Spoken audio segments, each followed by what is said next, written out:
The Fitterist Show with your host, Christopher Allen, where we explore the art of mind and body conditioning. Most people are aware that large quantities of sugar are not good for you and can lead to a greater chance of developing things like type 2 diabetes, obesity, and heart disease. While the American Heart Association recommends between 9 and 6 teaspoons of sugar per day, the average American consumes about 20 teaspoons of sugar daily. Thus, the advent of artificial sweeteners, which are, in general, much sweeter than sugar, and unlike sugar, offer no calories.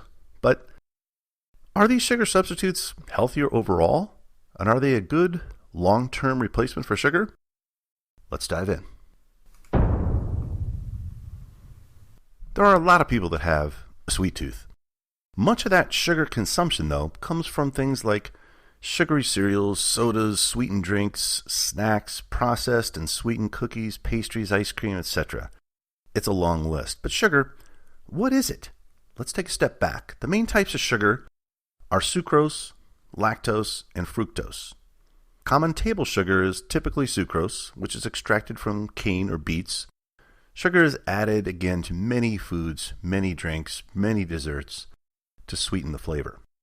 The base units of common sugars are known as saccharides, and the smallest of those are monosaccharides. One monosaccharide unit, monosaccharides, which consist of 3 different types. Glucose, which is often referred to as blood sugar, as it is the type of sugar found circulating in our blood. See the logical naming? Blood sugar, sugar found circulating in the blood. Glucose is found in many different types of carbohydrates like grains, fruit, vegetables. The second monosaccharide is fructose. This is typically found in fruit, vegetables, and honey. And the third monosaccharide is galactose, which is contained in milk. So sucrose, which is basically table sugar, is made from a combination of glucose and fructose. So 2 of the monosaccharides form sucrose. The other primary category of sugar, so you have the monosaccharides, is the disaccharides. These are made of a combination of obviously 2 or more monosaccharides, such as sucrose, obviously, which is table sugar, lactose, which is also known as kind of milk sugar, that's equal to glucose plus galactose, and maltose, which is glucose monosaccharide plus another glucose monosaccharide. But when people generally talk about sugar, they often mean table sugar or sucrose, whereas sugars generally refers to the entire group of saccharides. In addition to that, there's also 2 different types of sugar. There's white sugar, which basically is 99.95% sucrose, and the second type of sugar is brown sugar, which contains molasses. Now, molasses is the raw juice from the extraction process, which draws the sugar from the cane or the beet. As a result of the naturally occurring minerals from the molasses, it contains slightly more nutritional value, brown sugar that is, than white sugar. Let's take a look at sugar and the diet. So there's dietary sugar, which is the sugar that we eat, which can be naturally occurring, such as fructose in fruit or lactose in milk. And then there's added sugar. This is sugar that we put in our food or in our drinks, as well as any of the sugars or syrups that have been added to foods during processing and preparation. So foods with added sugars include things like regular sodas, candy, cakes, cookies, pies, fruit drinks, desserts, dairy products, breakfast cereals, processed foods. The list is very, very long.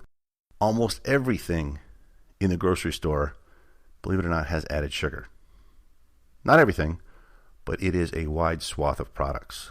So you want to make sure that you look carefully for added sugars in the ingredients listed on the packaging before you buy something. Sometimes it's not going to say things like, "We've added sugar."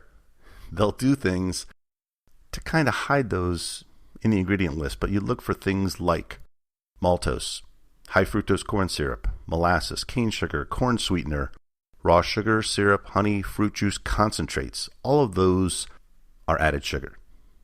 Obviously, excessive intake of added sugars can lead to obesity, and this is the core of what's associated with health risks. like type 2 diabetes, high blood pressure. Sugar, remember, also has a corrosive effect on the teeth. It can cause tooth decay and gum disease, particularly in children where the enamel is still forming on the teeth. For these reasons, it is wise to limit sugar intake in moderation as part of an overall balanced nutrition plan. Thus, entree, artificial sweeteners. Now, artificial sweeteners are synthetic sugar substitutes. So while they may have been derived from naturally occurring substances such as herbs or sugar itself, artificial sweeteners are known as intense sweeteners because they are far sweeter than regular sugar. They can be attractive alternatives to sugar because they add virtually no calories to your diet. You only need a fraction of an artificial sweetener compared to the amount of sugar you would normally use to maintain the same level of sweetness. So there's some benefits. The FDA has officially approved 8 different artificial sweeteners. So I'm going to geek out a little bit and go through each of the 8. You'll recognize many of those through some of their brand names. So the first artificial sweetener is aspartame. This is brand named Equal or NutraSweet. So it is about 200 times sweeter than table sugar. It's used as a tabletop sweetener. It's found in a variety of foods and beverages, including cereals, yogurt, frozen gelatin desserts, candy, sugar-free gum, juices, diet sodas, big ingredient diet sodas, and many other products. It's used in drugs such as vitamin supplements and laxatives as well. And it's often found in a light blue colored packet. Aspartame is one of the most common and perhaps widely debated of the artificial sweeteners. It's been used mostly in diet soda products as well as in foods. The FDA calls aspartame one of the most thoroughly tested and studied food additives the agency has ever approved. And the American Cancer Society has established an acceptable daily intake level, so ADI level, which stands about 50 milligrams per kilogram of body weight. And what's interesting about the ADI is that, in general, you would have to consume a massive amount of aspartame, as an example, to exceed the ADI. So this acceptable daily intake level, what they do is they set it intentionally to be about 100 times less than the smallest amount that might cause health concerns, based on studies done in the lab. So don't quote me on this one, but I want to say that one of the ones for aspartame is the equivalent of drinking about 32 to 36 or maybe 40 diet sodas a day. Could start to get you close to that ADI limit. So not super likely. Number 2 artificial sweetener is acetylphomane potassium, also known as ACE-K. It's marketed under the trade names Sunet and Sweet One. This substance, too, is 200 times sweeter than table sugar and has been on the market in the United States since 1988. It's generally used in combination with other non-nutritive sweeteners and is frequently found in sugar-free sodas. Number 3 on the artificial sweetener list is neotame. So this is manufactured by NutraSweet and is also used in some low-calorie foods and beverages, but to a pretty lesser extent than almost all the other sweeteners. The kicker for this one, it is about 7,000 to 13,000 times sweeter than sugar. It's pretty damn sweet. This was approved by the FDA in 2002, and because of the reduced amount necessary to achieve that same level of sweetness, it's an attractive and cheaper alternative to some of its counterparts, but it's still not widely used in the industry. Number 4 on the artificial sweetener approved list is saccharin. This is one you may know by the trade names Sweet and Low, Sweet Twin, and Sugar Twin, and saccharin is the oldest artificial sweetener on the market. It's often found in a pink packet. Saccharin's about 300 times sweeter than sugar. It was actually discovered by a Johns Hopkins scientist in 1879. The substance was, according to the history records, the substance was popularly used as a sweetener during sugar rations during World War I and World War II. But the substance has faded a little bit in predominance due to its health concerns, as well as it has a bit, apparently, of a metallic aftertaste. There was a time saccharin was believed to be carcinogenic to humans due to studies that linked the substance to bladder cancer in rats in the early 1970s. Further study has demonstrated that this is due to what the LA Times called an effect considered irrelevant to humans because of the differences in urine composition between people and rats. So, as a result of these studies, over time, saccharin was removed from the FDA's caution list in 2000. So it's obviously still out there under its flagship brand name of Sweet and Low. Number 5 on the artificial sweetener list is sucralose. This is under the brand name of Splenda, and it's about 600 times sweeter than sugar. Sucralose is very versatile. It can be used as a replacement for sugar in cooking, baking, can be used with sugar in recipes. It is found in many low-calorie foods, beverages, baked goods, desserts, canned fruits, dairy products, and syrups. It may also be used as a tabletop sweeteners, and if it is often found in a yellow packet. The FDA, in terms of safety, the FDA reviewed data from more than 110 studies in humans and animals. Many of the studies were specifically designed to identify possible toxic effects, including carcinogenic, reproductive, and neurological effects. No effects were found, and the FDA's approval is based on the fact that sucralose is safe for human consumption. I see a lot of sucralose in a lot of powdered drinks and bodybuilding products, again, to avoid the sugar, have no calories. Sucralose is prevalent in a lot of branched-chain amino acid drinks, essential amino acid drinks, protein bars, widely used. Number 6 on the artificial sweeteners list is stevia. This is often known as its brand names Truvia, stevia in the raw, sweet leaf, sweet drops, sun crystals, and pure via. They don't have enough registered trademarks for that. The stevia is extracted from the leaves of the stevia plant, which is native to South America. It's about 200 to 300 times sweeter than sugar, and stevia is used in a wide range of foods and beverages, including teas and juices. It's also used as a tabletop sweetener. It's often found in light green packets. So we've got the rainbow of colors of packets on the tabletop. Because of its organic origins, the sweetener business labels stevia as, quote, the natural no-calorie sweetening option. However, the products you see on the grocery store shelves have still been processed. Stevia might be a natural type of artificial sweetener, but that doesn't mean that the packaged good that you're buying is not full of other processed foods. Number 7 on the artificial sweeteners list is Lohan Go, which is monk fruit extract. I don't know if I pronounced that right, but it's also under the brand name Monk Fruit in the Raw.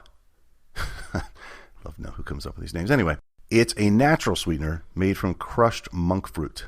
It's one of the newest non-nutritive sweeteners on the market, although it has been used as a sweetener in China for almost 1,000 years. So, go figure. It contains no calories and is about roughly 10 to 250 times sweeter than sugar, depending on the concentrate. It's often blended with other non-nutritive sweeteners. And the final, number 8 on the artificial sweetener list is aspartame, which is the newest non-nutritive sweetener approved by the FDA. It's 20,000 times sweeter than sugar. And right now, I think there's still research studies being done on this, but even though it's approved by the FDA, it's not commonly used in very many products at this time. So with those 8 different types of artificial sweeteners in the marketplace, let's take a look at the benefits of artificial sweeteners. So the first, weight control. Non-nutritive sweeteners, which non-nutritive, by the way, means they're adding no other nutritional value. It's just a sweetener. So these non-nutritive sweeteners may be useful for people who are trying to lose weight or maintain their current weight. The sweeteners have very few, or no calories, compared to about 16 calories in 1 teaspoon of sugar. So when it's used as a tabletop sweetener, or in cooking or baking, they can provide the sweetness of sugar without the extra calories. A second benefit of artificial sweeteners is diabetes control. So people with type 2 diabetes may choose to consume foods and beverages containing these non-nutritive and artificial sweeteners versus those with added sugars, as these sweeteners will affect blood sugars to a much, much smaller extent. The third benefit is, and I touched on this earlier, the prevention of tooth decay. Artificial sweeteners here don't increase the chances of developing dental cavities. That's why they're often used in oral hygiene products such as mouthwash and toothpaste. Studies have even shown that xylitol may actually help prevent dental cavities. It's a separate topic though. The fourth benefit, which is really why they were designed, is the taste. These artificial sweeteners provide a really good sweet taste for those attempting to decrease dietary added sugars that have been associated, directly or indirectly with obesity, prediabetes, type 2 diabetes, inflammation, and even cardiovascular health risk. So those are some of the benefits. Now let's take a look at some of the drawbacks of artificial sweeteners. First on the list, inadequate calorie intake. So growing children in particular need to consume an adequate number of calories every day for proper nutrition. If they consume a lot of low-calorie foods and beverages, they might run the risk of not consuming enough calories to fuel their normal growth. Even if they're trying to lose weight, children and adults must consume adequate levels of calories based on their height and weight. And again, as always, you should consult a nutritionist, dietitian, your doctor to help making sure that your nutrition plan meets the needs for your own dietary guidelines. Another potential drawback is nutrition issues. And this could occur when people opt for beverages with non-nutritive sweeteners, which actually replace nutritious beverages such as low-fat or skim milk that is fortified with vitamins. So it's just a trade-off if people start drinking artificially sweetened beverages all the time instead of things like low-fat or skim milk, you could have some nutrition deficiencies. Third drawback is stability issues. With few exceptions, artificial sweeteners undergo chemical changes when they're exposed to high temperatures. Consumers should make sure you read the product label to find out how a non-nutritive sweetener can be used. Even if the sweetener is approved for use in cooking and baking, the recipe might need to be adjusted to yield the desired results. I find this a lot with protein powders when I'm mixing it in recipes for brownies or cookies. Things just are a little off. Texture's off. The cookie's really chewy depending on which protein powder you use and what its ingredient profile looks like.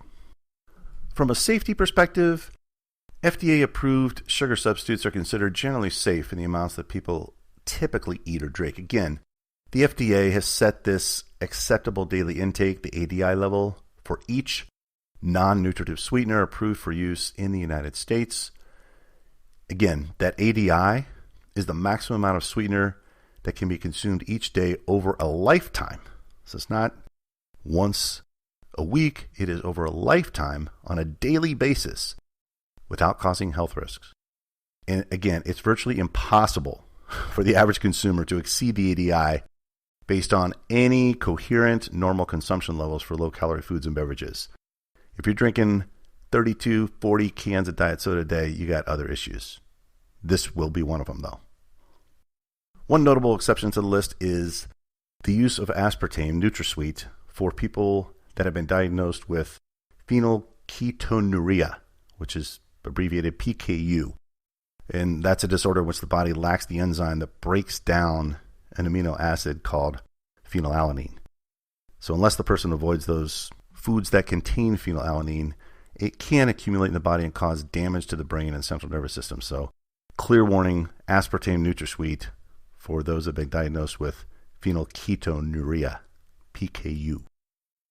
Outside of that, the FDA has approved all of these for human consumption on a regular basis, subject to the acceptable daily intake, or ADI.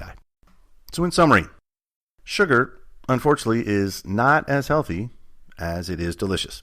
There is clearly plenty of evidence that too much sugar is not good for your health. Added sugar supplies no extra nutritional value to any meal, and our bodies do not need it to function. It serves only to add calories to our daily energy intake. And of course, unused calories are turned into fat, stored, and causes, obviously, weight gain. With that in mind, Many people turn to artificial sweeteners to satisfy that sweet craving without really sacrificing the added calories of sugar. Although artificial sweeteners like saccharin have been on the market since as early as 1879, the health effects of artificial sweetener products continue to be contested. However, there has actually been a good bit of research in this area, and I will link to some of these studies in the show notes. And there are a lot of studies. I will link to some of them, but the list will probably be 7 to 10 studies.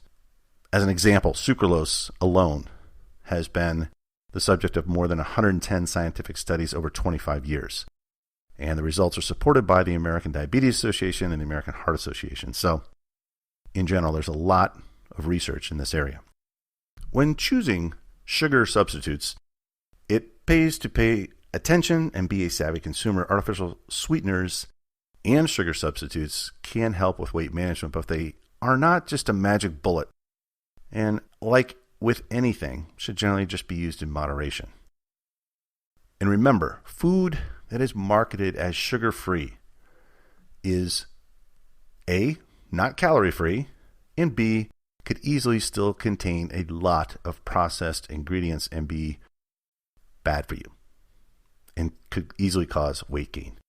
Processed foods, which often contain sugar substitutes, generally don't offer the same health benefits as whole foods, such as fruits and vegetables. So, look, keep an eye out on the ingredient list on the food and beverages that you buy and consume so you're at least aware of the sugar content. Artificial sweeteners can be a great alternative to balance fewer calories, yet still retain that sweet taste in your overall diet. We'll see you next week.